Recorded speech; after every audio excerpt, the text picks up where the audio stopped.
Hello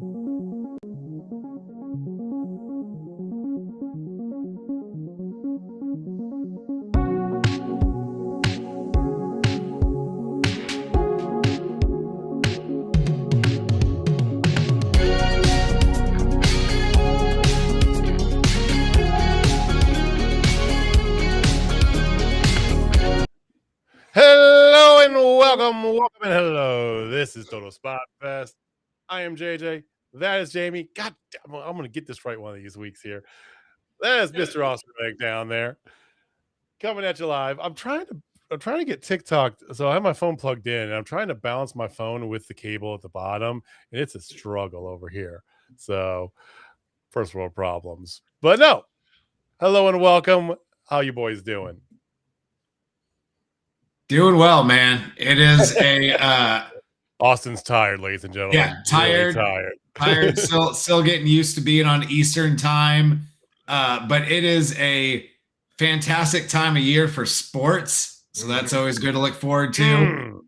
We got March Madness is going on. I'm sitting at third in my bracket pool right now. Nice. In a good spot. There you go. The other two people are ahead of me. We all have different national champions, so like there's a path to victory for sure there. Okay. Like that. Baseball kicks off technically tonight, but like full day games tomorrow. We got basketball and hockey in the home stretch. It's a good time for watching sports. I don't want to talk about hockey. Jamie, how the hell you doing?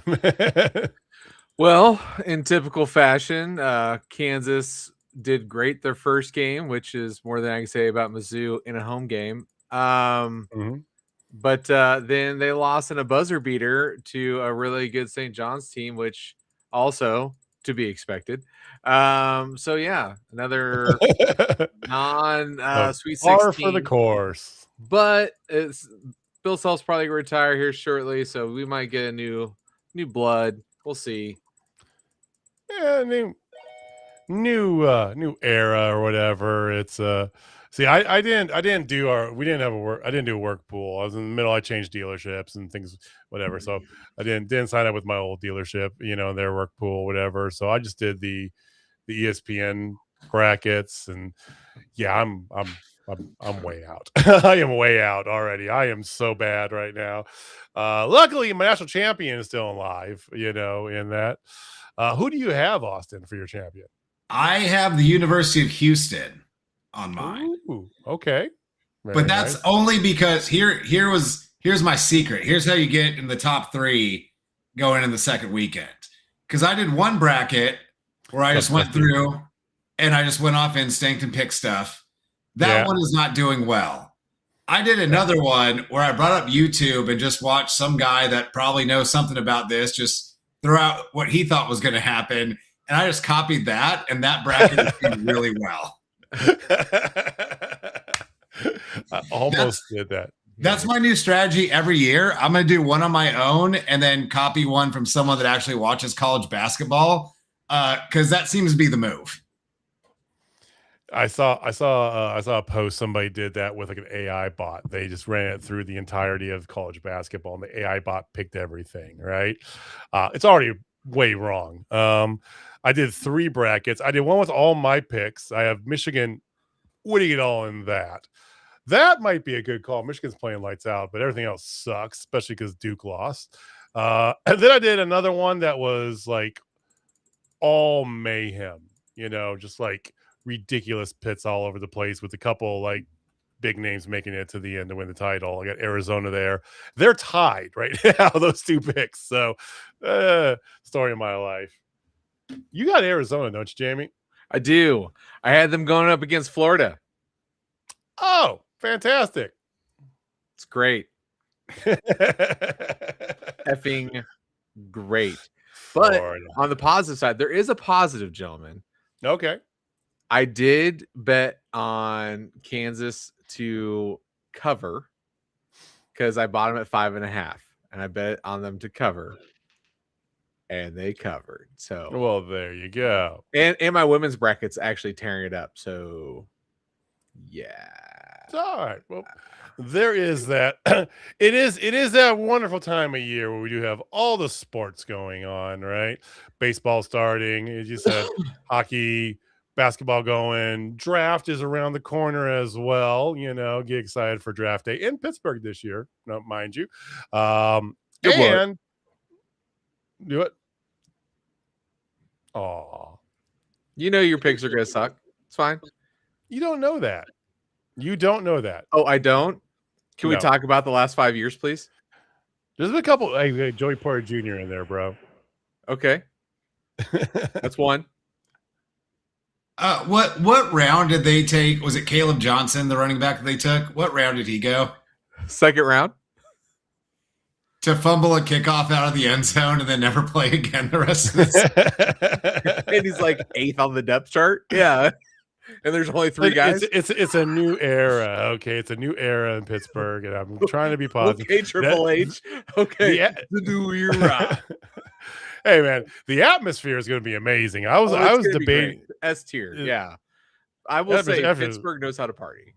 Oh yeah, it's going to be fantastic. The draft will be fun. They'll make some picks, and no matter who they pick, they'll go like 10-7 next year. And maybe lose in the wild card round or not make the playoffs. Yep. And regardless of who the Chiefs pick, Jamie will proclaim it as the best draft ever because he always does. And that is 100% inaccurate in every way, shape, or please. form. You are so homer. Mister, we had the best offseason of any team in the NFL this year. Did I say that? You did. A couple weeks ago. No, I said we hit a home run with our running back, but that's it. We better hit the draft because we have no defensive line help. I know I did not say that because I do not believe that whatsoever. You're just putting words in my mouth right now because you're wanting to be like, oh, I'm not. I'm projecting because it's still at this date, and even though we've had actually a really good offseason, until we can figure out quarterback, it doesn't matter because it's end of the day. If we don't figure out any idea for quarterback, we're gonna suck. And you know what's happening. We all know they're gonna get Aaron Rodgers back for one more year. I know it's gonna be terrible. It won't be terrible. It'll be mid. Yeah. It'll be mid. It'll be 8-9 this time, not worse. 9-8. It's worse. I'd rather they suck. I'd rather they be horrible. The quarterback class next year is ridiculous. So good. And I would suck this year. Maybe that's why they got McCarthy. Just long game. Play the long game. Yeah, they're doing the Triple H method here. We're not thinking about this year's Super Bowl. We're thinking about Super Bowl in like 4 years from now. Maybe they're gonna hit you with the just let it play out, man. Just let it play out. And 4 years, you'll be like, is this ever going to play out? What if we have Cody Rhodes signed with the Steelers? It's funny because I can see it happening. 100%. Regardless, here, no, it's a fantastic time of year. That includes peak wrestling time. We just had, I'm going to say it, AEW's most bonkers pay-per-view every year, right? We talked about this last week there, Royal Rumble-esque moment, right? WrestleMania is building up. We got all sorts of stuff coming up. They're already kind of keeping their eye out for All In, so a bunch of things going on. If it's your first time joining us, we do this every Wednesday around about 10 o'clock Central Time. Come join us, hit a subscribe button, hit the heart, give us a big thumbs up, share with your friends. We will be back here every week. Let's get right to it, shall we? After people on the TikTok, if you can help us out, try to get us over about 1,500 likes, because then that'll pick up the algorithm. We'll get some more people on here to find out that, yes, I am hilarious, Austin's hilarious, and we have JJ. I still have the ability to mute your ass, and I'm doing it right now. So there we go. Hey man, not everyone can be Bobby the Brain. You got to have a gorilla in there too. That's what makes it work. You can't have Bobby without gorilla. Bobby is nothing without gorilla. Someone's got to be there to occasionally just go, please stop. Yes. You're the voice of reason, man. That is me. Such is my life. Okay. We were figuring this out when we were at the FCP Central State show. We did the math real fast because I can't remember who we're talking to, and we're like, no, we don't. We're doing the math. 13 years now we've been going to shows together, Jamie. 13. 13. Magical. Mm-hmm. He's heard Lion Tamer more than More than Chris Jericho's probably performed them live on TV. And for what it's worth, and I don't think we told you about this, Austin, but when we were at the show, something miraculous happened. Jeremy Wyatt had merch. Did I'm he? not kidding. And Jamie had to buy a Lion t-shirt from him. Well, and the whole so I went up to him and I'm like, after all these years of me yelling Lion Tamer at you and you finally got merch, I might as well actually buy something from you for putting you through that. He's like, oh, like he was acting all nice. I'm like, dude, you don't have to be nice. We all know you hate it. It's fine. See, he gave Jamie merch. I gave Jamie an actual Lion Tamer. He did. You did. Legit. You did and JDX did. Christian Rose thought he did, but he definitely didn't. That was just that. Christian Rose tried to say, I did a Lion Tamer for you. I'm like, dude, that is just a Boston crab, man. High angle Boston crab. You gotta go knee on the neck. Or it doesn't count. Halfway, half rotate. Gotta do half rotate, knee on the neck. It's the greatest. It's the greatest submission until Maki Ito decided to do like a Lion Tamer Texas Cloverleaf combo, and that is now the greatest submission I've ever seen. And she's done that for you in person. She not has. For you, but she didn't. She didn't do it to Heidi. I mean, Heidi Howitzer doesn't blend like that. Yeah, you see how you taking that bump? Come on. Heidi Howitzer is Lion Tamer proof. She is. I can just see her favorite humans, though. I could just see her sitting there. They're starting Lion Tamer. She's just lying on the mat, going, "Nope, nope, nope." Is she? Hey, we're up 1,600. Thanks, guys. Thank you. Share it out there too. Tell all your friends. Tell all your friends to tell their friends, and then they tell two friends, and then they tell two friends, and then so on and so on and so on. That's a pyramid scheme. Yes. That's how we make $32 to put the TikTok chat live in the feed. That's our pyramid your scheme. Donations of just 50 cents a day. You can get us TikTok chats on our live. Okay, Siri, play Sarah McLachlan.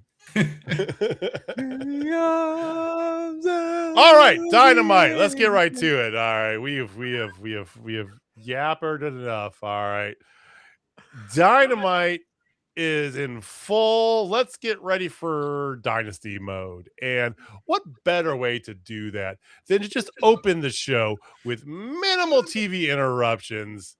Kenny Omega, Swerve Strickland. Nope. We didn't have to do the group chat. We all had raging boners in this whole thing. It was fantastic. No, we did not. All right. Well, it's hard for some people. If only there was something you could take that would help alleviate that. One day we'll get that blue chew sponsorship. Then we'll have made it. We're all middle-aged, bro. Come on. We will. I'll have a box here the entire time. He will do his Undertaker shtick with a box of Blue Chew. Yeah. I'll be like, the Blue Chew.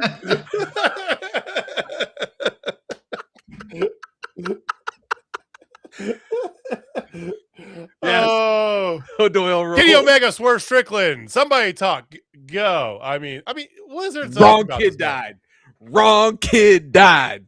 Okay. I see. I enjoy Kenny getting it because everybody assumed it was even including us that Swerve and they're going to use his EVP for nefarious things. But I mean, this makes more sense, right, Austin?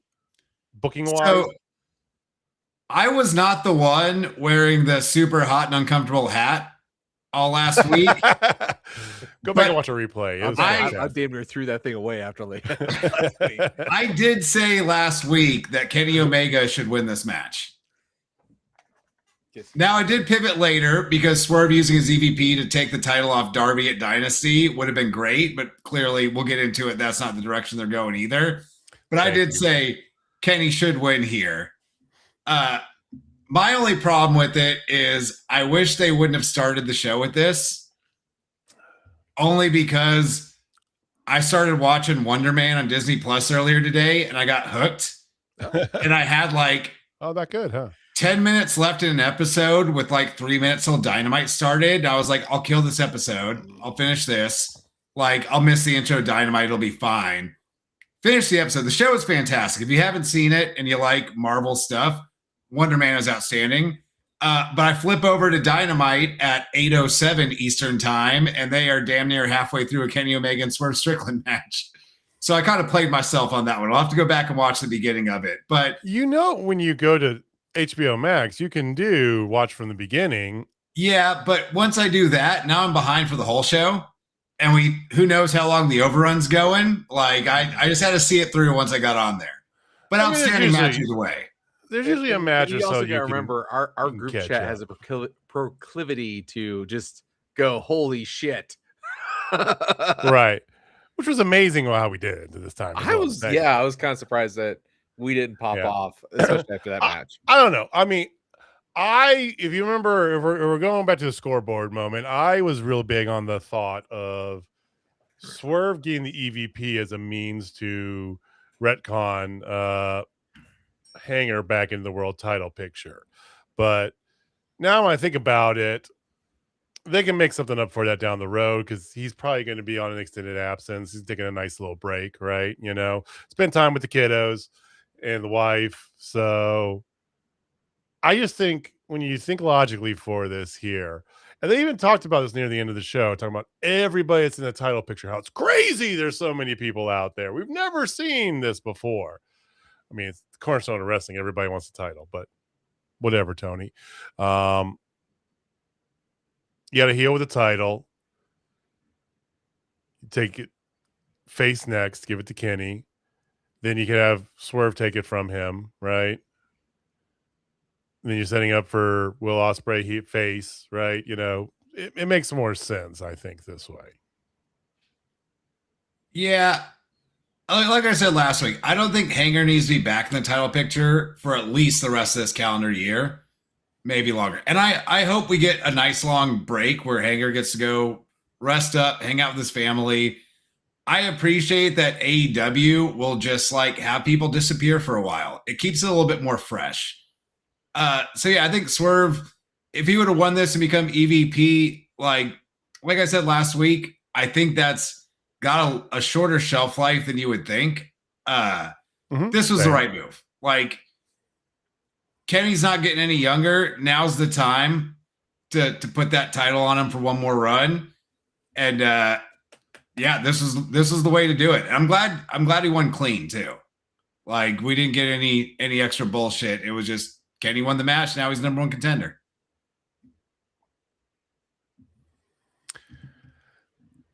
They immediately followed this up with a little Darby Allin promo where he wants to remind you that he's going after the AEW world title.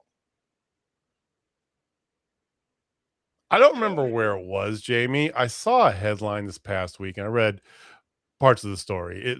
It was basically your brain on paper, more or less, but about how AEW does not need and should not do Darby Allin in the world title picture. No. Yes. I mean, but it was like that's just like saying, like, hey, I'm thirsty. I like to drink water. Like, yeah. Like, you should drink water. The world's covered in water. Like, yeah. Like, come on, man.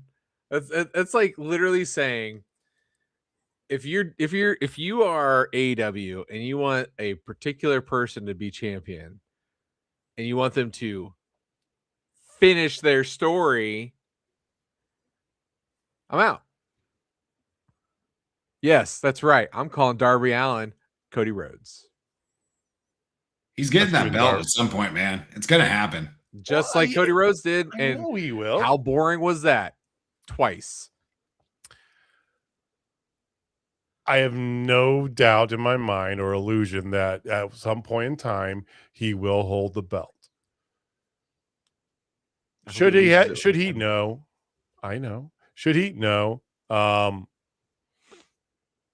And ideally they do like a ceremonial run in like 6-7 years from now, right? Give him the belt for a month, right? But they won't. He will hold the belt for a little bit. We know that. But I mean, the article actually was from what I went through with it. It actually was really smartly laid out the way it was talking about that, because they basically said they more or less tore him down as a pillar of AEW, right? Like at one point in time, it was him, right? He was up there, and they go, so was Jungle Boy. And look where Jungle Boy is now. Is he a world title contender? No, he's firmly in the mid card, and that's fine. And that's the same thing with Darby Allin. It's not so much Darby Allin. It's like, look who else is in the title picture. Andrade, Will Ospreay, Swerve Strickland, Kenny Omega, Kazuchika Okada, let's be real, right? Takeshita. This rising tide has not brought that derelict ship up with it, basically. I would throw out the counterpoint that Darby is just as over or just about as over as any of those people you named to the AEW crowd. Oh, he is. And you got to do an underdog wins the title story at some point in time. People love an underdog. Their underdog is Darby. He's winning that belt at some point in time, and probably not a long run, but it's going to happen. I don't mind it. Like, the crowds love Darby. I'm not a Darby guy, but it's undeniable that the crowds love him. He's super over, and he's the perfect underdog babyface to win that title at some point in time. And then hopefully lose it pretty quickly, but it's going to happen. He's going to win. Yeah, and honestly, Austin, you're kind of going with my point that he doesn't need the belt. Like, he is, we always talk about that some people just don't need a belt because they can just do what they want. Honestly, MJF doesn't need a belt. That's just my personal opinion. True. He doesn't need one. There are certain people who absolutely need one to be relevant. Cody Rhodes. Then there's also, honestly, Jade Cargill, which, yikes. That whole thing with Rhea Ripley, we're gonna get into that later, ladies and gentlemen. Put a pin in that, because yikes, it's not a good one. She has not changed at all. But anyway, he doesn't need it because the fans love him. They love everything about him because he does the crazy stuff, and people love crazy. Like, AEW fans are called sickos for a reason, and literally, he is for those fans. Yeah, I agree. It's gonna happen. I'm not gonna like it, but it makes fiscal responsible. Like, it just makes just so much sense. And I understand that. I think more of the sporting side of it. Maybe that's why I'm. And it's probably to my, disbenefit. But. Yeah, he probably will get there. We'll get more to Darby here in a little bit. Will Ospreay does a real quick promo. Calls John Moxley a motherfucker. No, calls Pac a motherfucker. Challenges him to a match next week, and then challenges Moxley to a match at Dynasty. I think he said. Dynasty. I loved how I said it. Dynasty. And then you get into immediately after that, Moxley, Daniel Garcia, and Marina Shafir in a mixed trios match against Zeta Steel. And hey, guess where we are? We're in Minnesota. Here comes Top Flight, which is a nice little nod to the hometown boys, right? Yeah, I hear you there. So we get a nice little match there. Takeaway for this match. We haven't really seen Zeta Steel a ton in AEW. Mostly on Collision stuff. She looked great tonight, though. And I love the dynamic they did where they weren't going full out indie men wrestling women, but they dipped their toe in that pool pretty deep. Yeah, she looked good. Darius Martin's getting thick. Like, I saw him stand on the apron and was like, why is Brian Keith and AJ Styles gear out there?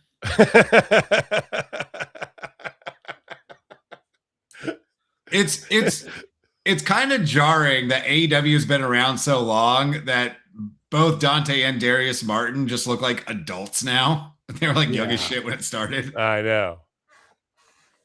I mean, it is crazy. Like, I remember when Darius came to Journey Pro just to help, like, because a few of the guys were going down, so he just came down with them, like with JDX and a few of the other guys from the Minnesota area.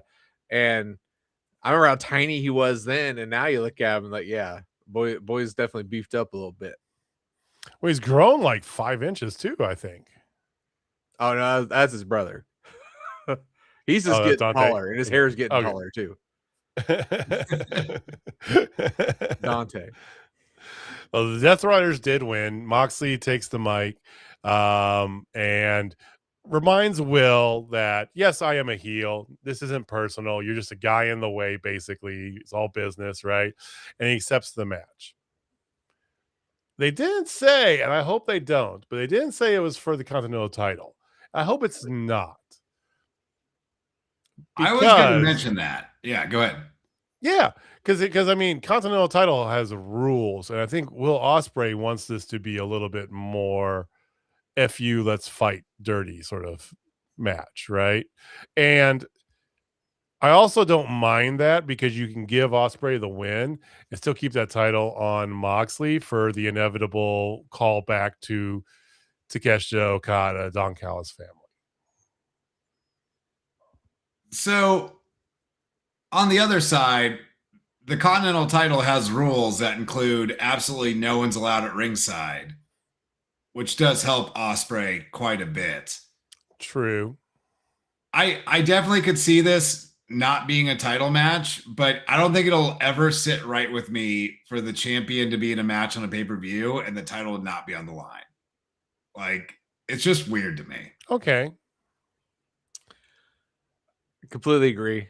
Damn it. You're still on all my points tonight. And no, but seriously, I think I this is the easiest thing for me to say. Ospreay's winning a Dynasty. Like, you're not having your best wrestler, like your hottest wrestler with the best entrance music, to come back to lose his first match. It's just that is just wrestling etiquette. No, I definitely think he is winning, but that's also why I'm clamoring for, because they didn't, again, the graphic, they didn't announce anything about a title on it. There wasn't the belt behind them. It wasn't announced as a title match. Because not only is everybody banned from ringside, you have a 20-minute limit on that match, Austin. Well, I think pay-per-views, it gets extended. I thought they addressed that at Revolution, that normally pay-per-views, the Continental title match is like 30 or 60, but that one was no time limit at all. I could be mistaken, but I thought they. I could have sworn that the Continental was capped at 20. Regardless, yeah, the time limits. The way the Continental rules are, pay-per-view aside, right? You get 20 minutes, nobody else from ringside. I don't know. Part of me just thinks that, and I know you hate the idea of a champion fighting a match on a pay-per-view, not for the belt. I get that, right? But this story is also one of those that doesn't need the belt at all, right? The belt's almost inconsequential to this because Ospreay should be going, after he's done with this, towards the world title, as we all know, right? So I think I don't think that. I think ultimately they're probably just not going to have the title on the line because it was very obvious they did not mention the title once during all this. But I think it wouldn't be the worst if this was a Continental title match. It goes to a draw because Ospreay doesn't beat Mox in time. And Ospreay comes out and goes, no, let's run this back. Fuck the title. I want you for as long as it takes to beat your ass. And we get a second match with it. Because I'll watch Ospreay and Mox any day of the week. Like, the matches will be fire. But that would be a good way to set up a second match and kind of give Mox and Ospreay something a little bit longer to do until we get into the full build towards All In. I mean, that's a good compromise. I mean, it kind of means everybody's right, Jamie, but yeah. So while you guys were talking, I was doing a little investigating. So I was looking for the graphic, and the graphic's already out. and Moxley has the belt on his shoulder, but it doesn't say anything about the belt whatsoever. Unlike the Omega MJF one that clearly says for the AEW championship. So there you go. So there's a couple weeks left till Dynasty. They we'll can get this explain it. Yeah. We'll get this cleaned up when we get to Canada. You know, the colder air will clear the thoughts. So,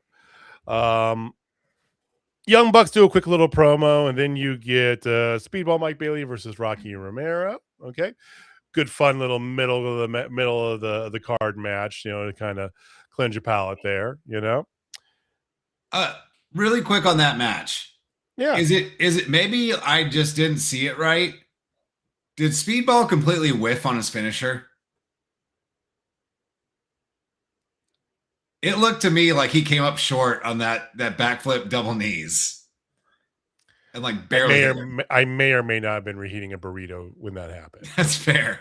I don't remember. I hate to. Hey, if you're watching, let us know. Did you see it? Did he whiff? Let us know in the comments, because I did rewind it, so maybe like I didn't watch it back to confirm. So maybe I just didn't see it right. But to me, it looked like he came up way short and like barely touched him on that. Yeah, I was making dinner, and I heard it from the other room, and I was like, Speedball win, you know, but I did not physically see the finish. So sorry. So next you had John Travolta from Saturday Night Fever. I mean MJF. Do a quick little pro. Tell me you didn't think Saturday Night Fever, Jamie, please. I mean, I definitely thought something of the 70s ilk. I wasn't going there. I was like, he looks like an extra from Shaft. Extra from Shaft. Like the token white guy in that one. Could have been maybe a Boogie Nights thing going on. Maybe that's what he was going for. I mean, but no. MJF does his little promo. Real mostly predictable to begin with, of course, right? Quick little berry of Hanger. It was an easy dub, you know, and then goes on to talk. Out comes Kenny Omega, who they're leaning hard into this religious connotation, like real hard. And I know Easter's 2 weeks away, but yeah. So we have the devil in MJF and Kenny Omega finally kind of like embracing his god of professional wrestling moniker. So we got God versus the devil at Dynasty. It'll probably be better than the time Shawn Michaels teamed with God to face the McMahons.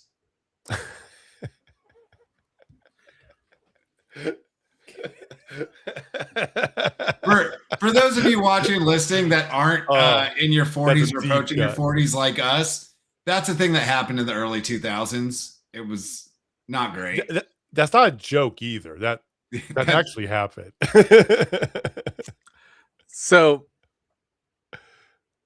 Jamie's in hell now. Good move. This was bad. Can we just all agree? Yeah. I love Kenny. I think Kenny's finally starting to look like Kenny again, which makes me very happy. But don't let that man near a microphone. For all of us. Please. I mean, Kenny was last good on a microphone when he was leader of the Bullet Club. Yeah, when he's at his best when he's an asshole. Like that's the thing. Like when he brought back the cleaner gimmick there for a hot minute in AEW. That's when he was at his best. Yeah. He sucks on the mic as a face. It is so bad. Like I couldn't do it. I'm calling it out now. I could be like, it's because of you fans. It's like, fuck you fans. Like that's how you could be like, yeah. Yeah. He's too nice Canadian boy as a face. Well, the thing is, like, he gets face, and it's literally like him, and it's just like, no, we know this how you are in real life, and that's fantastic. But give a little salt and pepper in the ring. Come on, give me something. Yeah. He needs a little bit of edge. He can still be a babyface, but he needs a little bit of edge. And like, this is the perfect time to do it. You're entering a feud with MJF, a guy that literally calls himself the devil and shits on everybody and everything every chance he gets in a promo. Like, now's the time to give us a little bit of that cleaner. You don't have to go full heel, but like, give us something. But the good news is we do get the match at Dynasty. So, I mean, that's going to be good. So, because I agree with you, Jamie. This is the best Kenny Omega's looked in a few years. Yeah, most definitely. Makes my heart happy. They've gotten past the sell your abdominal injury for 75% of the match sort of thing, right? You know, I mean, he's now got more abs than intestines, so that helps. But no, I mean, are you guys excited for this match? Forget about the promo and the build that's going to be painful to watch for the next 3 weeks. But are we excited for the match itself? Not particularly. Jimmy wants to say the same thing too. I could tell it in his face. He was thinking the same thing. You could go first and beat Austin to the punch sometime. No. We have our circle that we've perfected, and even though he's been stealing all my shit all night, it's fine because he's right. Like I know this is gonna be a good match. I love it. I already know. We all know this is gonna be just a fine and dandy match. Do I really need it? No. Would I much rather have seen him going against Swerve? Absolutely. Once again, wrong kid died. See, my problem's not the Kenny Omega half of the match. I just don't think I'm ever particularly looking forward to an MJF match. Oh. Like, he just does nothing for me. Yeah. I am looking forward to this match for one reason. Moving the belt off from MJF. There's too many other players involved here. And selfishly, I want to see Kenny Omega with one more title run. Might be his last world title run, right? And it's probably going to be a short one. But I feel like, and I hinted at this earlier when we were talking about his match. I feel like it's the booking natural progression. You got heel, give it to a face, so you can give it to a heel, so you can have eventually the Ospreay match in All In. That's what I feel we're getting to. I think Kenny wins the belt at Dynasty and keeps it till All In. Same. I still think Omega and Ospreay. You're still going Omega Ospreay. Okay. It makes too much sense. If I'm going to sell tickets, I'm selling that. I'm not even historically a big Kenny Omega guy. Phenomenal in the ring. No complaints at all about his work outside of having a microphone as a babyface. But it's Kenny fucking Omega. Like, he doesn't have to say anything. Just go out there and wrestle. I enjoy his matches, but I'm not historically a Kenny Omega guy. And even then, I don't think there's anything I would be more hyped for at All In than Omega and Ospreay and Wembley for that title. Yeah. I agree with you both that, yes, that is the biggest match you could put on your marquee, right? Aside from potentially, but this is probably, I think this ship has already sailed, the Omega Okada, right? I would rather see Omega and Ospreay than Omega and Okada again. Like, we just got that last year. Yeah, and I agree. As I said, I would agree with that. So, okay, well, it's happening, so we're gonna see which way they go with this. You you did have, and Heather already talked about it, so we'll skip ahead just a smidge. So there was a little promo later on the night where Renee's interviewing Kenny in the backstage, and out comes Mike Bailey, and it is the most Canadian thing we've seen happen, you know, since the Winter Olympics in Vancouver. It was like, wow. All you needed was some Tim Hortons coffee and some poutine, and yeah. And that handshake, the uncomfortably long handshake. Just need a sorry. That's all we needed. Oh, sorry. Oh, you betcha. So this backstage thing with Renee, I believe, was where they did mention the contract signing for Kenny and MJF is next week. And if there's any physicality, the match is off. Which, one, to me, is really silly. Kenny just won a match, become the number 1 contender. Why would the match be off? Yeah. But 2, do y'all think there is any chance that there's a bait and switch and we get MJF and Darby at Dynasty? No. Please, No, God, no way.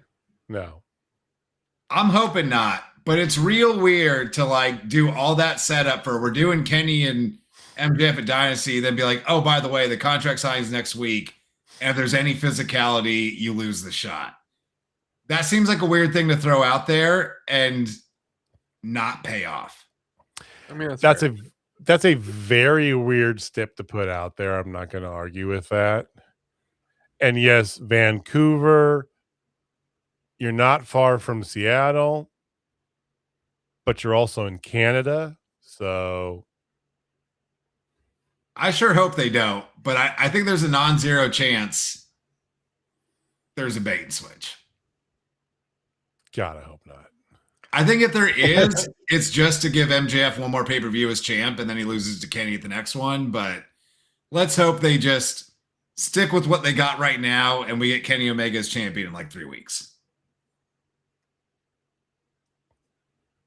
Okay. There. You have me intrigued. We'll see how it plays out. I can't hit you, but he can moment. That feels a little bit more on point, Heather. Yeah. I feel like that might be the thing, right?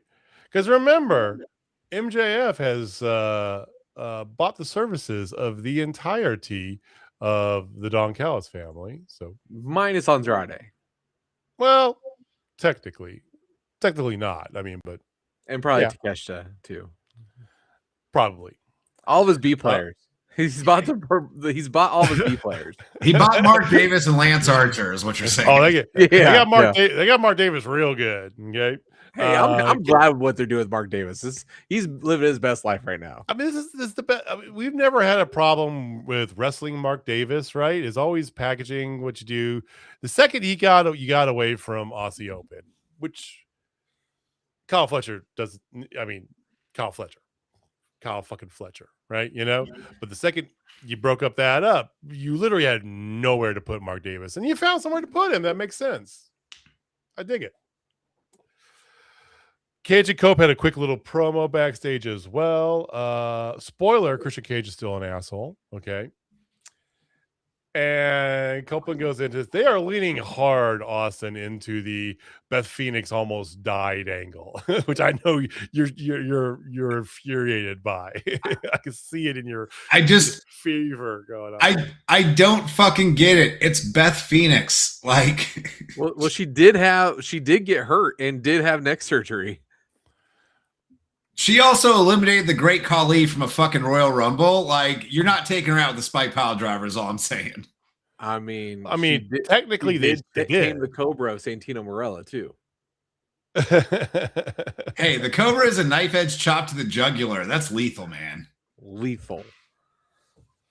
So yeah, they are leaning too hard into the Beth thing here. No, I know. I agree. Which means she's going to show up at the pay-per-view at some point to probably murder Stokely Hathaway is my guess. Which I'm good with. Well, they Cope was just waiting for her surgery and then he was coming back. That was reported.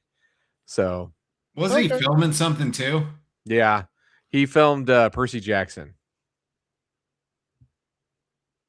Well, there you go. He's somebody on there. I feel like obviously this is leading to them taking the titles off FTR.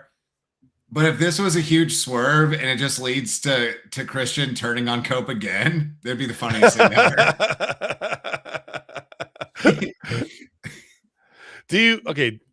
I'll ask you both this. Do you want to take the titles out of the picture? Nothing else at all except this one little nugget. Do you want to see that again? Do you want to see Cage and Cope go at each other again. No, I just think it'd be funny if he did, but like everything after that would not be particularly good. Agreed. Agreed. Hey, what's up, man? Hey, what's up, BJ? Did you guys see on social media as well that Christian Cage has disowned Nick Cage? I did not see that. Yes. Or not Nick Cage, Nick Wayne. Sorry. Nick Wayne. It's all right. It's all good. Yeah. No, he put a post out there. I think I can't remember what interview it was from, but I saw the clip of it. And yeah, he basically just like kayfabe threw him under the bus completely and disowned him. He's no longer his child, you know, in the most glorious Christian Cage way. Hell yeah. FTR responded with a promo of their own. And there's that. Okay. They were interrupted by Orange Cassidy and Roderick Strong, who are now officially a tag team in the conglomeration. Yeah, he accepted it over the March Madness, whatever. Yeah, the Saturday Slam or Sunday Slam. Yeah, I watched it right after the KU game. One of the slams. So, but anyway, so they're going up because again, 50-50 booking. So we got Clark Connors and David Finlay of the Dogs coming out. And it's nice to see Clark Connors not lose a match. Like just the Dogs in general. It's nice to see them not lose a match. Still can't get over it's their first win, isn't it? As a team, yes. Finley's had several wins. Or a couple wins, singles. Yeah. Local talent, stuff like that. So so can we talk about this for a second? Because I feel like the play with the Dogs is coming. Evil John Morrison, perfect. He's got more hair than John Morrison, that's for sure. It's the Bang Bang Gang, right? Yes. Like those two factions going at each other for a little bit, or joining forces and wreaking havoc on the world. I don't know about joining together, because I feel once you get Jay White back, Jay White versus David Finlay and their corresponding units is too good for them to just merge together. Yeah, I think we get there eventually. I'm hoping in the next few weeks we build to the Dogs versus Jet Speed Misco for the trios titles. I'd be down to see that at Dynasty. I mean, it would give them, and I can't believe we accepted the Dogs. I know Jamie hasn't fully accepted it. I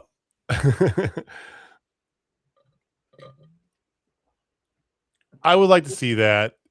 I don't mind them doing this now, but the constant 50-50 booking with the conglomeration, I want to see them move on to something. And I feel like these guys, to Jamie's point from a few weeks ago, way too big of a talents to be withering away in this kind of mid-card hell. I feel like the play is they're going to be a lot larger and more prominent, probably around All Out, not All In. Even though those are supposed to be like a week apart, but you know what I'm saying, like they probably won't be on All In, but they'll probably be on All Out. Mm-hmm. I feel like, you know, they're doing what they usually do, is run these guys through like, hey, the American style is a little different, which is like, no, it's not. If you watch New Japan anymore. So I think that they'll probably get a trio shot at Double or Nothing, more unlikely. I don't think it would be that quick of a turnaround for Dynasty, but who knows? Because I just kind of see them going against a conglomeration one more time for just gigs, I guess. Yeah. I hope not. I mean, they probably will, but like we've been doing this for a while now. Yeah. I would like to see when Jay White comes back, Jay White turn on the Bang Bang Gang and join the Dogs. Like, give me the three of them and Jay White together, just kind of wreck and shop as a top heel faction. I'd be down for that. Or Juice Robinson. Get Finn Juice back together. I like that. And the more you talk about it, I know this sucks for Ace Austin and the Guns, but Jay White and Finn, Jay White and Juice join the Dogs. Or I don't know. There's different ways you can go. I mean, I really like the idea of going back to Bullet Club Gold, right? Instead of keep calling them the Bang Bang Gang, right? Because you have guys who are in the Bullet Club in different mannerisms, right? You know, reforming the Bullet Club of their own. So maybe I do like them combining. Now that I think about it more, be pretty rad. Just don't call it any kind of Bullet Club. Like let's just retire that. It has run. It was great. It's time for there no longer to be any Bullet Clubs anywhere. Wait, was it Bang Dogs? Bang Dogs, I'd be down for. Bang Bang Dogs, Bang Bang Dogs, Bang Bang Dogs. Bang, oh, bang. If they called them Bang Dogs, you know how many shirts they would sell? A lot. A lot of sick mothers out there. Yeah. You'd have every 15-year-old boy in America would have a fucking Bang Dog shirt on. And parents would hate it, and it'd be glorious. It would be glorious. It'd just be like when we were in high school and Suck It shirts were banned. Remember that? What a great time to be a teenager. Oh, so good. It was so good. I actually got detention for. I took my sweatshirt off and I didn't realize what shirt I had underneath. I got detention for it. Kyle Fletcher does a promo. Okay. Well, Divine Divine did a real quick little promo. They're getting a return match to the Babes of Wrath next week, which okay. But then Kyle Fletcher does a promo where he points out that his eyes are firmly on getting more gold, specifically the world title. Yes. I think we could see maybe at the end of the year, maybe next year's Revolution, if Ospreay still has the title by then, run that back. I'd be down. I think before we get there, sometime here in the spring or early summer, if Kenny Omega wins that belt like he should at Dynasty, give us a Kyle Fletcher and Kenny Omega pay-per-view match for that title. Kyle's not winning it there, but just give us the match. Double or nothing, dude. Double or nothing. That's a double or nothing match. That's a great double or nothing. I mean, and then Kyle, Jamie, Shawn Michaels, Fletcher. Well, and then here comes Takeshita. He still buddies with Takeshita. And remember, Proto Shida was before Proto Kata. They're still buds. But are they? I think ultimately no. Yeah. I think Kyle Fletcher needs to turn on Takeshita, because I think that does wonders for both of them. Agreed. If he does it with a plate glass window, Jamie, will you completely come out of your skin? If they're in front of something and he super kicks him through a damn window, I might just lose it. I might legit just like, yep, the prophecy. He has returned. He has returned. Jamie comes on here and starts singing Easter hymns for the entirety of the show. Oh. And he's gonna have a variant of Sexy Boy as his music now. I mean, hell, he's already got a variant of the Heartbreak, your OG Heartbreak Kid entrance garb, you know. Oh yeah, his stuff's more frilly around the eyes than around, you know, but still. And no motorcycle boots. He needs motorcycle boots. Motorcycle boots. Chaps and motorcycle boots. What are you doing here? Come on. Double main event tonight. Mina Shirakawa going up against Thekla for the AEW Women's World title. Who killed Tony Storm? Juice Robinson. Do you think it's just preggers? Do you think that's what it is? They were 100%. She was going to wrestle Wednesday, and they had to call an immediate change, and she's not injured. She's out for the rest of the year. Yeah. Sorry, go. I'm just saying. I mean, that seems like the most likely scenario, but like clearly you don't want to announce that until Tony's ready to announce that. So I think for the time being, we'll just assume she got hit in the head with a champagne bottle and has a 9-month-long concussion, and we'll see what happens from there. There we go. I love 9 months plus a little extra leave on top of that. A little extra on top of it. I also liked how I framed the question, who killed him? And you're like Juice Robinson. And I go, God damn, Juice. All right, good for you, bro. I mean, yeah. Man doesn't need to know Blue Chew. One day we're getting that sponsorship. Yeah. One day. Blue Chew. No, see, but you gotta do the Undertaker with a bottle of Blue Chew. That's what I'm getting. All right. Rise in peace. Oh, Jesus Christ. That's it. That's the one right there. That's it. We can't go past that. All right. So match itself, I thought it was a good match. There was a lot more. It wasn't quite so K-pop fun, Mina, which I enjoy. They did lean into their history a little bit more, which, as you guys know, I've been real big on. K-pop, a J-pop person? Absolutely, because I am not a weeb, and I get close enough. Whoa! You're just canceled over there. Am I can't? I have no idea. I don't know these things. Come on. So K-pop is for Korea.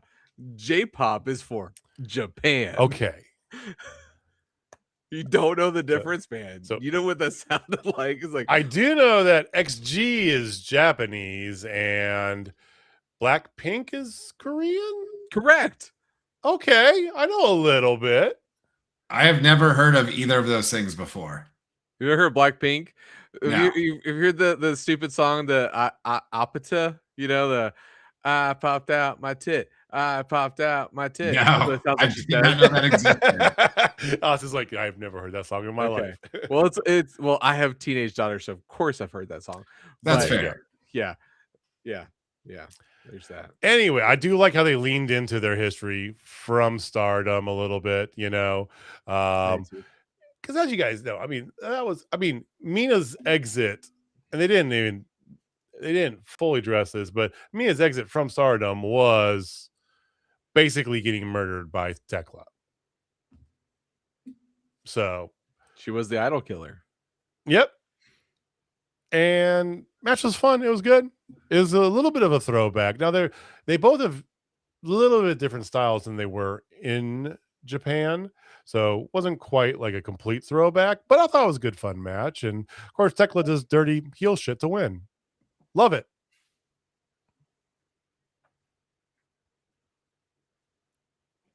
I'm just glad Thekla wasn't wrestling Chris Statlander again.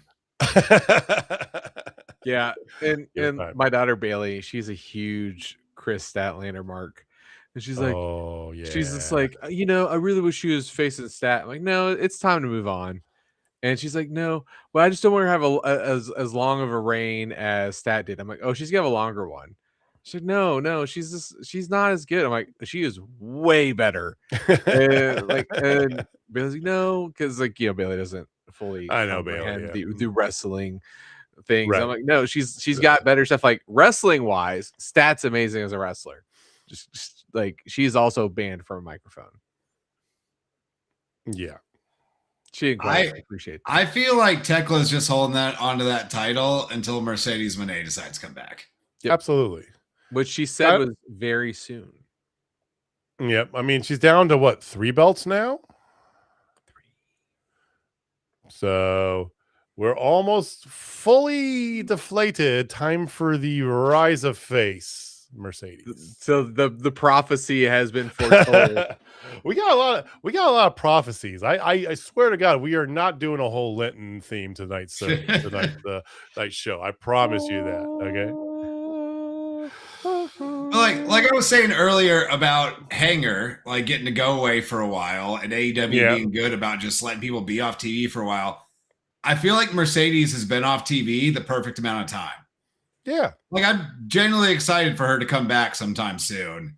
And I like that they give you a little breath instead of just shoving the same people down your throat every single week over and over again. I could see her come back at the pay-per-view. And I think that, especially with Tony now being written off TV for the foreseeable future, right? Thanks, Juice. Do you want my More pink than juice? I mean, you just gave Mina a title shot. Is it beyond superstition, beyond belief that she might get another one at the pay-per-view? No. Could they potentially give Statlander yet another shot? No. Right? Maybe they do. They pull a random and they give Jamie Hayter a title shot, or Thunder Rosa or somebody, whatever it may be. I can't help but think there's going to be a title match at the pay-per-view. And then after the end of that, I feel like that's a good time you could bring back Mercedes. Likely, I think there's a non-zero chance that we get Mercedes and Thekla at Dynasty. Okay. I'd rather they draw out Tekla's run a little bit longer, but they are they don't have a deep bench of baby faces to challenge her right now. Yeah, they're out of baby faces. You know who you call at a time like that? You call one of your Joshis in reserve. Either Riho or Shida needs to pop out for a couple weeks, come do the favors at Dynasty for Thekla. Yeah. And then hopefully stick around, but they tend to just show up, wrestle a couple matches, and disappear for a while. JB, I got another question. I got a separate different direction for you. Wouldn't this also be a good time to just completely pivot towards Willow now that she's dropped now she's still the TBS title champion, I know. No, I think Willow has a lot more to do with the second tier, while you have because like they need to build bench strength. They absolutely need to start building that bench strength on singles because they've been so tag team heavy. You gotta start building that bench strength in order to get it up to the next level. And honestly, Willow's the perfect feeder for that, man. Like I feel like you go through Willow for a little bit, then when Mercedes gets the belt, then you run those two back for the big belt. Which I will say this: Mercedes will not be at Dynasty, but she'll be at the Dynamite right after. Because that's typically how AEW rolls, but like just this past pay-per-view, they're like, no, we're gonna have some people come back. Okay. So we have 2.5 solid Mercedes predictions here. I'm counting yours as a half prediction, Austin, because you were not committed on that. I'm not committed. I'm not all in on it. I'm just saying I wouldn't be surprised if she shows up in the next week or two and they shotgun a quick match.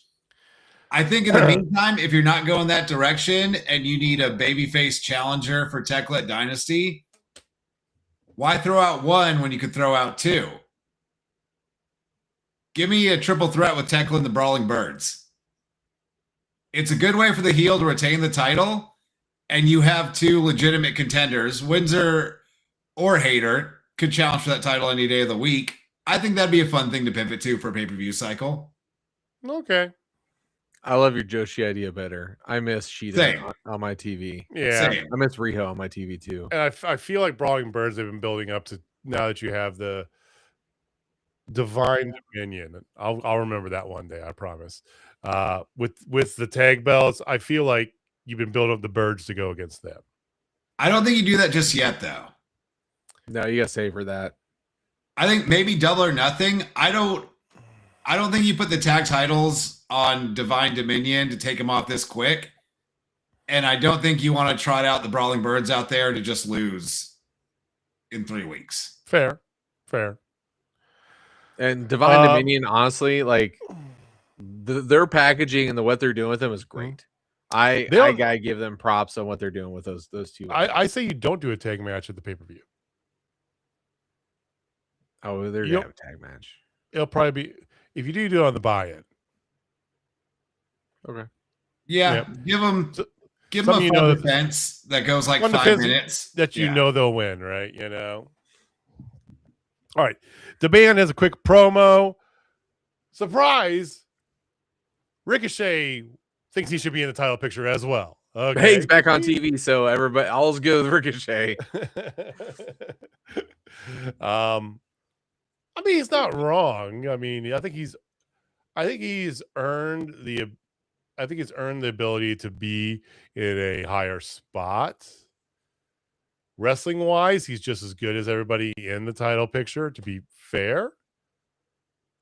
He needs to be going after like TNT title or something like that, though. I feel like for most part, and you correct me if I'm wrong, boys, but this title picture is pretty muddy, right? It's another reason why Kenny Omega needs to win the title at Dynasty. Because you could do Kenny and Kyle Fletcher. You could do Kenny and Ricochet. Like, you can give Kenny a good run of defenses against some of these heels that aren't quite there at the top of the card, that are talented enough to be, which is more than you can really do with MJF right now. Right. Yeah, because the bench of faces is not strong. Exactly. But the bench of heels, there you go. Well, there is one face who is still out there, and he was in a no count out match against Roosh. Yeah, no count out. Yeah, that's an odd step, right? I mean, it's just an excuse to let Darby get the shit beat out of him for 6.5 minutes before he pops comeback. That's all it was. I mean, why no count out, Jamie? It's really just a no DQ, right? That's really what it was. So you know how you're reheating a burrito during this? I was. I legit watched Roosh's entrance. I watched the first 3 minutes of it, and then I went and took a shit because I didn't want to watch any of this.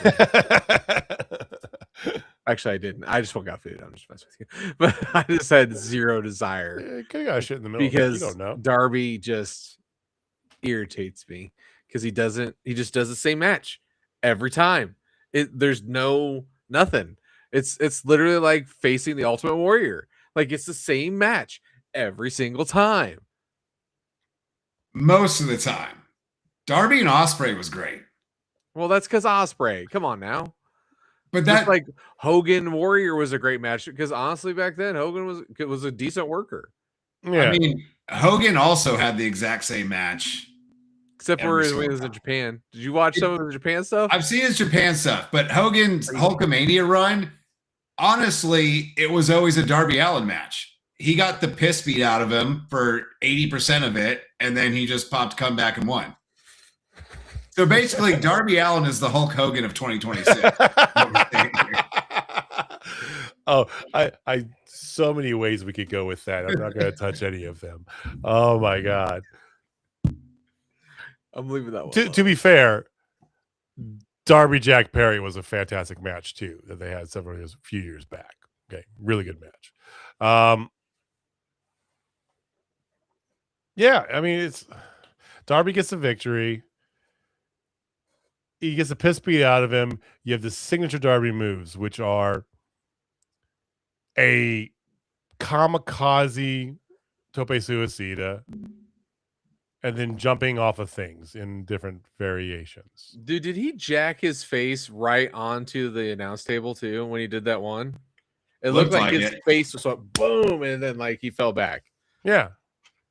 I mean, the first couple times I saw him do the kamikaze the tope, I was like, that's amazing. He also was going towards the ramp, so there's some leeway. Yeah. I mean, because he gets to his credit, I mean, he gets a whole lot of speed and then just goes, he's skinny enough, he just boom, he shoots right out. But yeah, he banged the shit out of his face on that one there. It doesn't matter because afterwards he's intercepted on the ramp by Mark Davis for an immediate pile driver, and then Lance Archer chokeslam, and they beat the piss out of him. Much to the chagrin of Andrade, who could be heard saying, "I just want the belt." Face turn, boys. I said it last week. I hope not. I like Andrade as a heel. I agree. But it seems like, although they've been teasing the Takeshita face turn and breaking away from the Don Callis family for like 6 months now. So it could be a really slow burn. My biggest thought in all of this was, why is MJF paying off the Don Callis family to take out Darby when the actual number one contender is Kenny Omega, who Don Callis fucking hates? I know I'm putting too much logic into this. I need you. I know you're in a different time zone now. Okay, but that maybe can mess with your equilibrium. I get it. Maybe give Don Callis an extra bag of cash to go take out Kenny Omega too. See, you're an hour ahead of us, so clearly you're coming from the future, because that's what's going to happen. But yeah, I will say this. Last week I did say yes, a face turn is coming, so I will double down on that because it's 2 consecutive weeks. Now, are they going to slow burn us like you talked about? Probably, and we're all going to forget about it. And the next thing you know, he's going to be like having a deep conversation with Mark Davis, talk about how are they really good close friends and all this stuff, and then they're going to hug it out on national TV, and then eventually sometime later they're not. I will say, that happened. If an Andrade face turn gives us Andrade and Okada on a pay-per-view sometime soon, I'd be all for it. Not before I get Okada Takeshita. Well, for what it's worth, they've been building that. You both have said that, Jamie. You've harped on this, that they're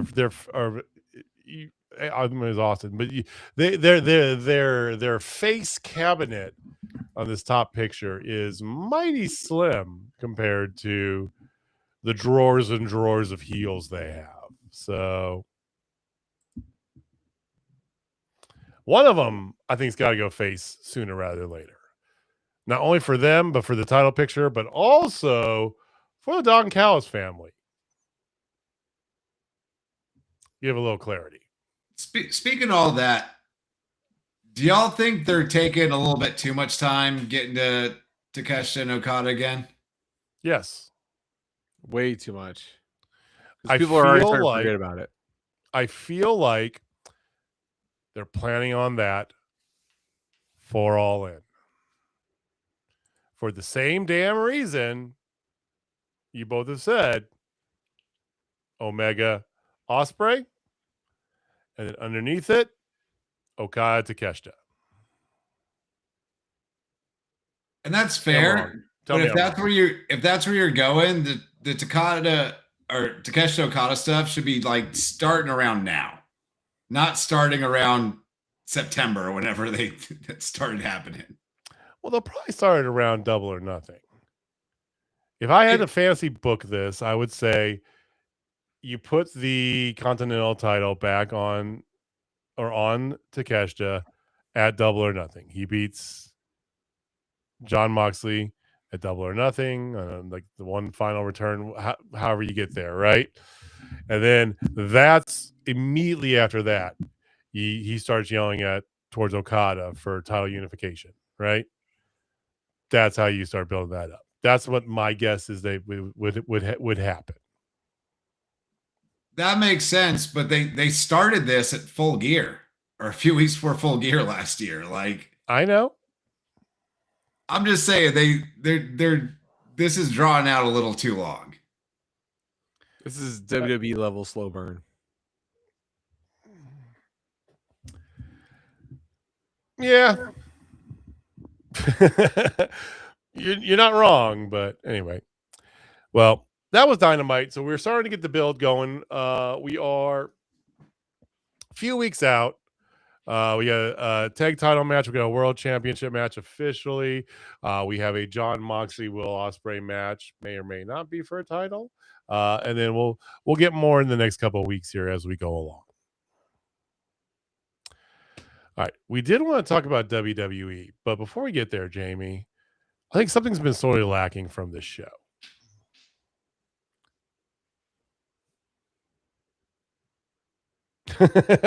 And your face for the majority of your adult life. So I don't know, but I think there's somebody here who may or may not supply me and everybody else listening with a stash of knowledge. Well, gentlemen, we don't have to get through the stash before we get to WWE, because we're going to talk about some WWE in the stash of knowledge this week. Yeah, let's go. Not current WWE, but relevant, because we are in sign pointing season. WrestleMania is almost upon us, and if you are following us on TikTok a few weeks ago, you might have seen my post talking about one of my all-time favorite WrestleMania matches, the Gimmick Battle Royal from WrestleMania 17.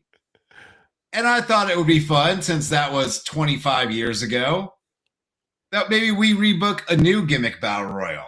So we're gonna go around the horde. We're going 15-man Battle Royal. We'll each pick 5. Okay. And we're gonna pick 5 guys.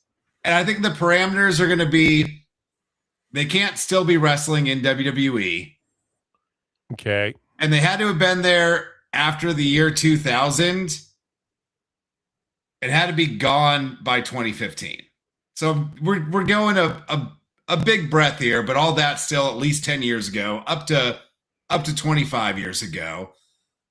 If we're going to put together a Gimmick Battle Royal, who would be y'all's first person to put in it? Do we know the gimmick, or does it matter, the gimmick? Any gimmick, any the one at WrestleMania 17, you had Tugboat in there, you had the Repo Man, you had Brother Love showing up. So this could be anyone that was there from 2000 to 2015. You can throw this. They were in WWE, so that basically eliminates Abyss. Oh, that sucks for you, JJ. I know. Yeah. You have to think outside the box. I mean, Spirit Squad's one of the first thing comes up to my mind. Like, I don't use that for all 5.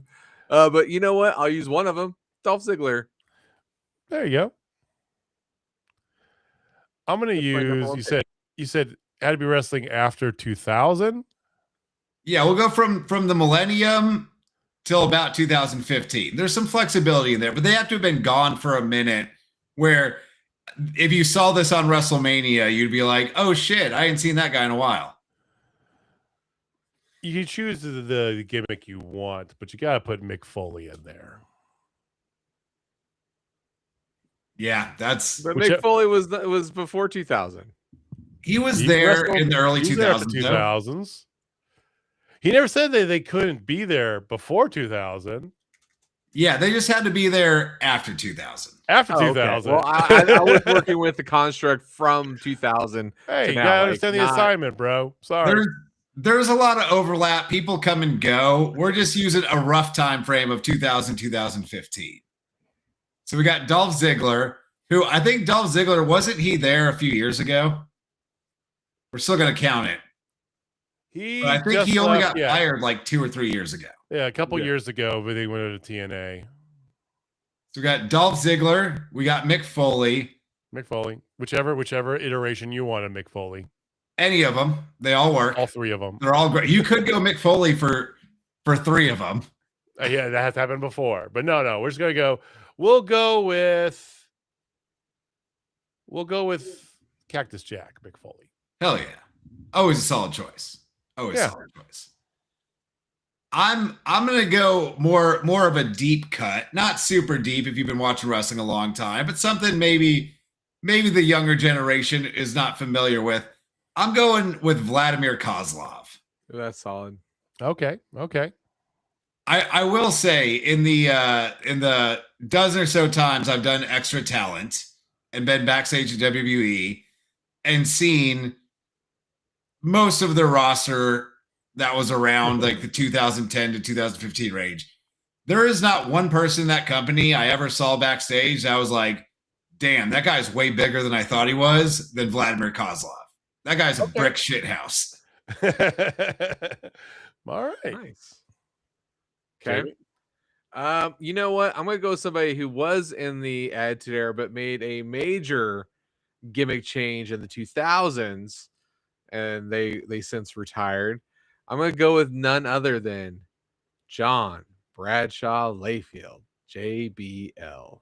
Good choice. Yep, there you go. That'd be a good one. Because at the WrestleMania 17 one, you did have the Iron Sheik and Sergeant Slaughter in there. You had former world champion showing up and a bunch of nobody's like the Goon, which I enjoyed the Goon, but most people don't remember him. Well, so yeah, you got to throw champions in there too. To be fair, to combat that, you got to have some champions.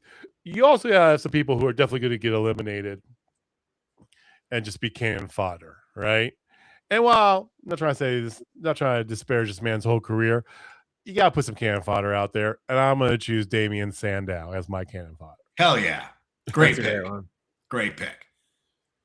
For my next one, and because this is a gimmick battle royal, I got to lean into gimmicks. Kozlov was a pretty generic gimmick, but still stood out a bit. I'm going extra gimmicky for this next one, and I'm throwing out Jimmy Wang Yang. Oh, that's a good one. So, like, oh God. Like, yeah. Like, hey, how can we offend Asian people and country people in the same time? Have y'all ever heard this story? I remember he told it on a podcast once, but Jimmy Wang Yang at some point in the 2000s got fired, and then WWE rolled back through and they were in his town, and he showed up and just hanging out backstage talking to people, and Vince McMahon walked by and was like, Jimmy, where you been? I haven't seen you in forever. And he's like, he fired me, and Vince McMahon just rehired him on the spot. Hey, whatever gets you there. All right. So my third pick. Yep. Pretty easy. Cobra! Santino Marella.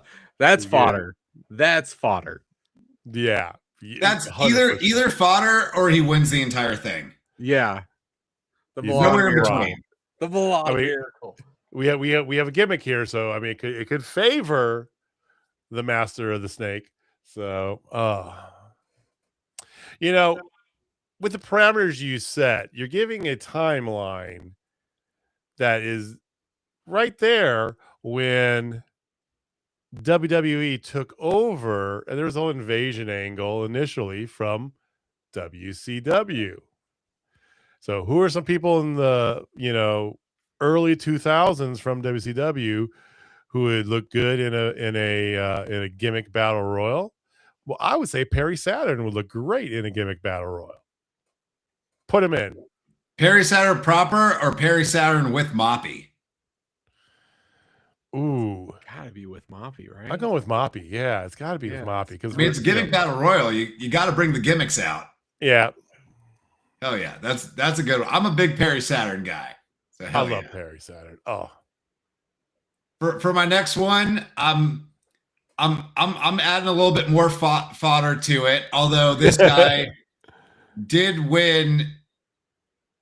I don't think they were calling it the Andre Battle Royal at the time, but it was like the WrestleMania pre-show Battle Royal at WrestleMania 26. And I'm going with Yoshitatsu. Ooh. Look at you just like busting out all the Asians. I once after a SmackDown taping gave Yoshitatsu a ride to his hotel. And he did not speak much English. But I just remember hearing him say "brother" like 18 times in a 10-minute car ride, and that's my guy now. So I got to ride with Yoshitatsu. I think we're in a disadvantage here, Jamie, because literally Austin is going on his personal history to pick his entirety of his third of this battle royal. I did also wrestle Jimmy Yang Wang. What Jimmy Yang Wang was? So yeah, there we go. All right, Jamie, stop looking at the internet and give us the pick. I'm just going through people got released during that time so I can make sure. Yeah, I'm just using my brain for this, man. I'm not pulling up. Well, I had one and then I was like, ooh, that's a good one. And it's like, do I use that one? Because I'm looking for somebody to win the damn thing. And now we're just gonna do the one that I had in my head. Zach Gowen. The one-legged dude. Hell yeah. Okay.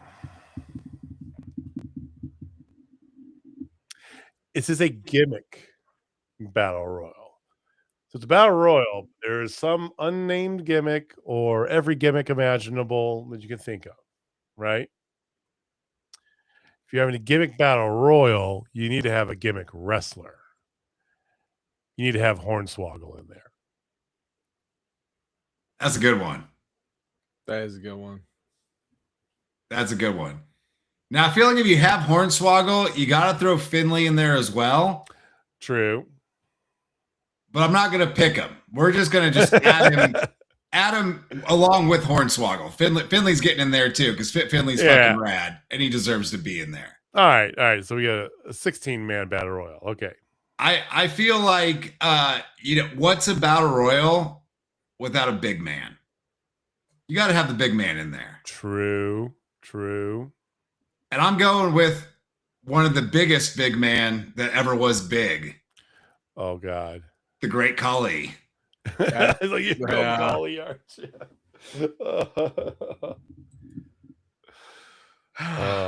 But you have a giant man from India, right?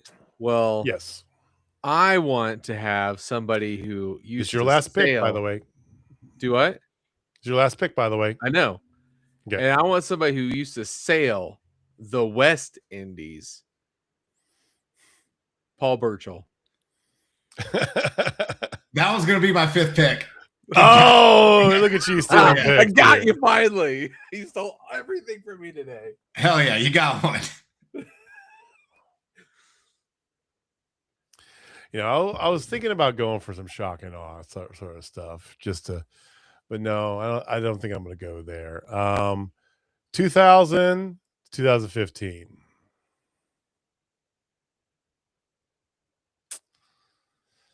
Oh, well, it's not been specified that this is at a specific pay-per-view. Okay, so this man would probably be in a different match depending on what pay-per-view it was, especially if it ended in Mania. But we are given free reign, and I'm got to pick the winner of this particular gimmick battle royal. So I'm picking Eddie Guerrero.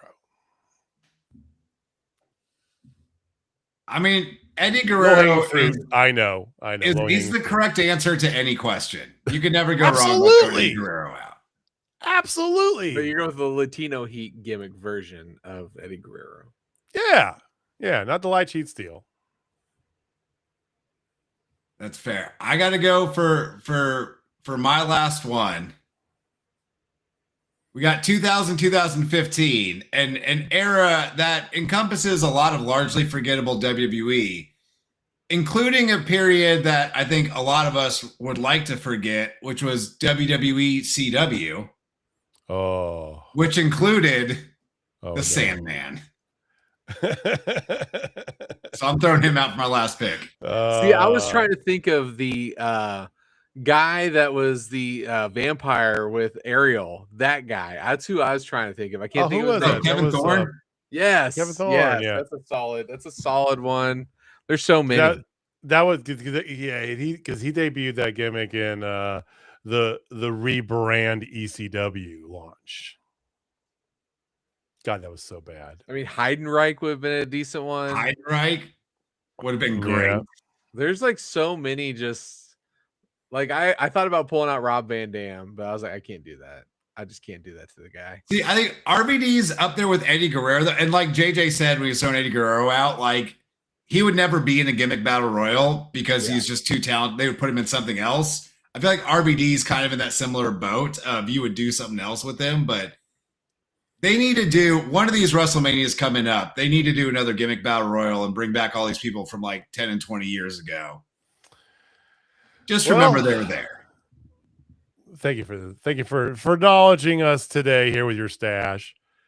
And it is the build up for WrestleMania, and they're definitely not going to do that because, I mean,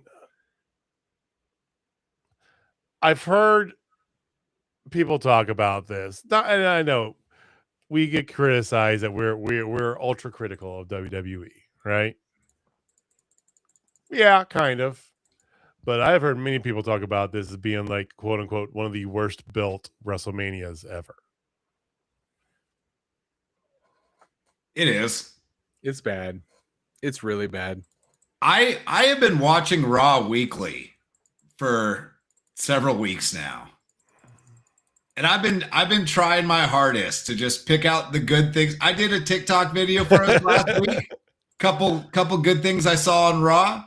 Trying to focus on the positive. There's just not a lot there right now. I mean, the Rhea Ripley, Jade Cargill. Yeah, let's talk about that, Jay. Like, Come I on. don't know what the hell she was wearing on Monday, Jade. And like, Jade's not good on the mic. She's not good in the ring. She just is one of one in physique and appearance, right? Like, there is not anybody who will ever look like her.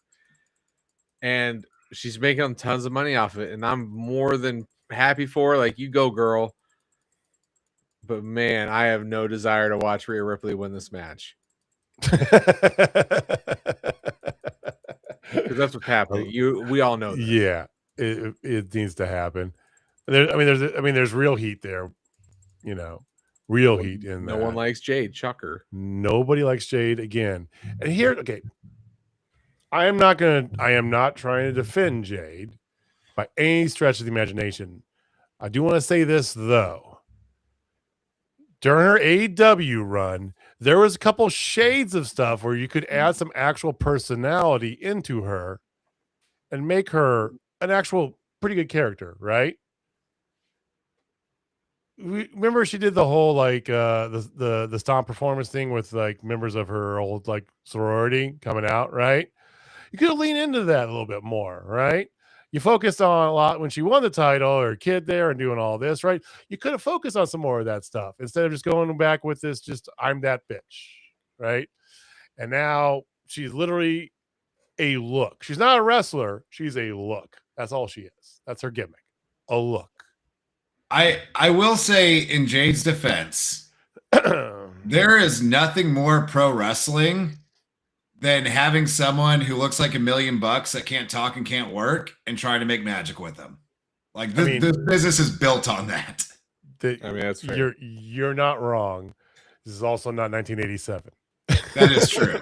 It worked much better for the Ultimate Warrior than what we're getting with Jade right now. Yeah. And then like everything going on with CM Punk and Roman Reigns, I don't care. Well, I mean, CM Punk, but I have zero desire for that. I will say Randy is trying his damnedest to make this Cody thing like relevant, which hats off to him. But everything else is just boring. Like I don't get it. And it's just so watered down. It's sad. They already ruined Royal Rumble for me. I am really struggling to think about if I really am going to watch WrestleMania this year because it's just, ugh. I mean, so is there any match that you get excited for, Austin?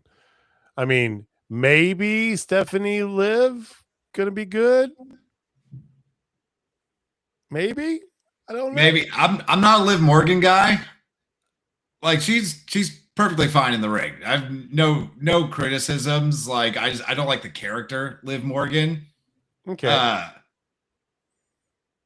I imagine that's not going to get that much time. I hope Rhea and Jade doesn't get a whole lot of time. Neither of them will. Their entrances will be longer than the match for that Rhea Jade match. I do gotta say, well, I think the story is ultimately going to be lacking. I'm not sad about seeing Randy Orton, Cody Rhodes at Mania. I think the match will be solid. It'll be worth watching. Outside of that, Roman and Punk, the very first promo they did where Roman came out and said, I won the Royal Rumble and I'm challenging you because I hate you. That was flames. Like that was outstanding. And then the next day you wake up and realize, oh shit, they got like 6 weeks of time to kill before getting to that. And it has only gone downhill since then. The entire thing it's been so WWE coded that I'm losing steam for that one. Oh yeah. Yeah, like I don't even know. It seems like with WrestleMania being like 3 weeks out now, we're not that far. Yeah. 4 weeks. Like we are not far. There's a lot up in the air. I've heard rumblings of a Dominic Mysterio and Penta mask versus hair match. That could be kind of fun. But you have a men's United States title that is just getting defended in open challenge on SmackDown every week with nothing really going on. Yeah. You have a women's United States title, which might as well just not exist, even though they have Julia holding it and do absolutely nothing with it. You have 2 sets of tag titles that are one they just put on Damian Priest and R-Truth randomly. The other one, the Usos have it, who are involved in this Roman and Punk nonsense that was not particularly good on Monday. Like they're not defending it. Yeah. I understand they got some real unfortunate injury stuff going on across the company. You might get Braun Breaker back, but you're losing him for the whole build. Bronson Reed's out. Bianca Belair, who is clearly supposed to come back and face Jade, not going to be cleared in time. Like, there's some extenuating circumstances, but I feel like it used to be the case that when they had to pivot because people got hurt, you always got magic out of it. And now I feel like they're having to pivot because people are hurt and they're just mailing it in because it's WrestleMania. People are going to show up. People are going to tune in anyway, and then they'll just be on to the next town. Well, and there's that. And I think that the thing with that is that their bench is so deep, right? That, to your point, they should have no problem fixing this, right? Oh, you're hurt? Not a problem. I got a great idea, right? We can go this way here. A lot of this doesn't feel like a pivot, though, is the problem with it, more than anything. It's like choice A and choice B. Choice A is hurt. Okay, go choice B. And it's like, wow, that's not going to be good, right? And then, yeah, because I mean, you get the big return of Seth Rollins, and what does he do? What is he even doing? You got nobody for him to face that makes any sense. So he's just there. I do gotta say, we didn't mention it yet, and I can't believe this completely slipped my mind. I am very interested in seeing Brock versus Obafemi. Yeah, I want, but if they have Brock go over, I will lose my mind. I think Brock's winning that match. Dude, they've had Obafemi like burying Brock for like 3 weeks in a row. But that's what they should Brock's do. Going over. Brock should finally get done to him what he does to everybody else. And what that does for Obafemi on the main roster is invaluable. I don't disagree with you. I think Brock wins at Mania and Oba gets a win back at SummerSlam. Because that sounds like Triple H. It's probably gonna be against Gunther at SummerSlam. Oh fuck! That's the other thing. Rey Mysterio got hurt. Now Gunther hasn't been on Raw in 3 weeks, and like WrestleMania is coming up. Yeah, well, and then you have like the Dominic Mysterio, like you have that stuff going on. He's got Penta, but you still have Finn Balor going on. So are they going to make that a triple threat, or are you finally just going to get Finn and Dom like they should? And the Judgment Day is finally dead. I mean, they beat Finn out of Judgment Day 2 weeks ago. I'm very excited about the prospects. Come on, like Mask versus Hair, Dom and Penta sounds great, but you should probably just give us Dom and Finn and have Penta defend the IC title in like a giant ladder match, because those are always a good time. Do that. I was gonna say, or against his brother. That works as well. That's the thing. When all else fails, call them the fucking luchas. Absolutely. Give us a lucha match. Yeah. It's like, all right, get all three of them in there. All the brothers together. Yeah. In a triple threat match. It'll be flames. It's just it's ironic as hell that supposedly the biggest wrestling event of the year, period, in a sentence, in the world, if you listen to everybody coming out of Connecticut, has had this for the build. Thus far, we've had 3 matches booked for the follow-up monthly pay-per-view for AEW, and it's already got a better build than WrestleMania. It's clearly defined what they're trying to do. Yeah. Well, I mean, I think I've mentioned this on the show before, but it ultimately comes down to AEW has to sell pay-per-views. WB does not. It's a good point. Yeah, it is definitely the check-in $30 a month to watch them. I mean, and then you just turn into Johnny Gargano eventually. God, have you seen what they're doing to Johnny Gargano? He's now back in NXT. He won a gauntlet match. He's challenging for the North American title too. Not even the big title. Literally, he's like this mopey, lost his kid, character, being dragged around by his real life wife, Candice LeRae. She drug him to the ring this Tuesday night for the gauntlet match that he won to get a title shot at Stand and Deliver. I mean, if you're not going to do anything with him on the main roster, put him in NXT is not a bad idea. I will have to say, this Johnny Gargano gimmick where he's just sad and depressed all the time and just laying face down did give us a great moment on SmackDown last week when Candice LeRae paid Danhausen $20 to uncurse him because she thought that would fix him. Danhausen disappeared with the money. That was fucking. I will give WWE absolute credit on this. They are nailing it with Danhausen.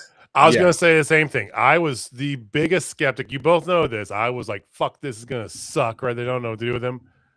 No, they are nailing it. They're just letting him be Danhausen, and it's been outstanding. Yeah, it's been perfect. What also has been perfect from WWE, if you ask me, other than the headliner, the Hall of Fame is getting it right, boys.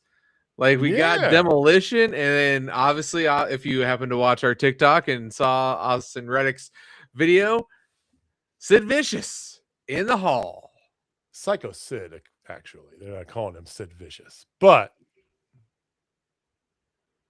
I wish they would have done it when he was alive. Same.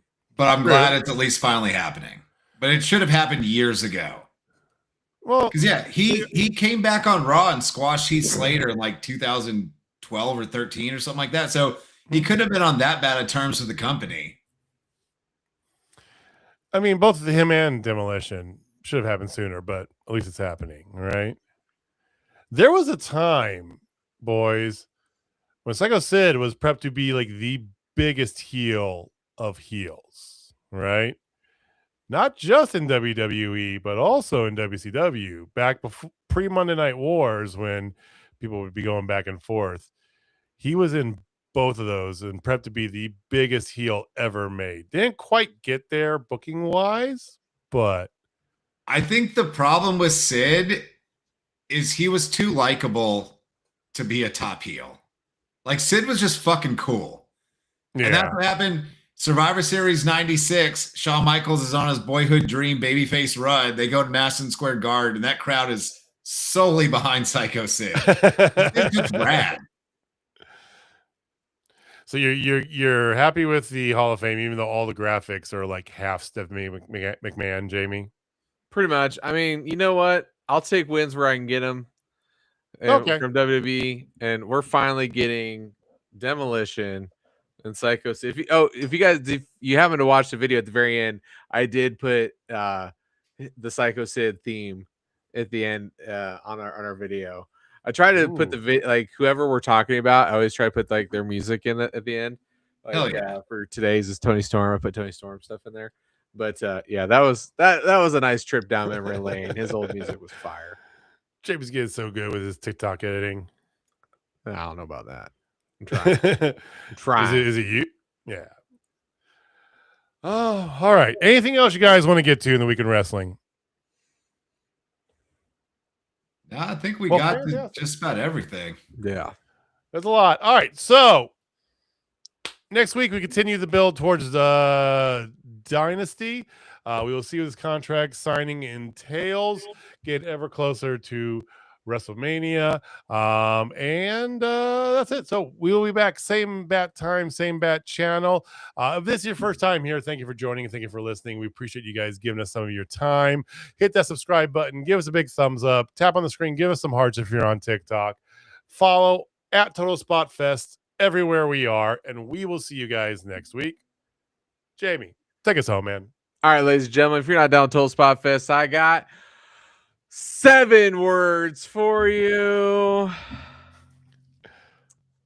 With Blue Chew, you'll rise in peace. All right, guys. See you next week. Peace. Later.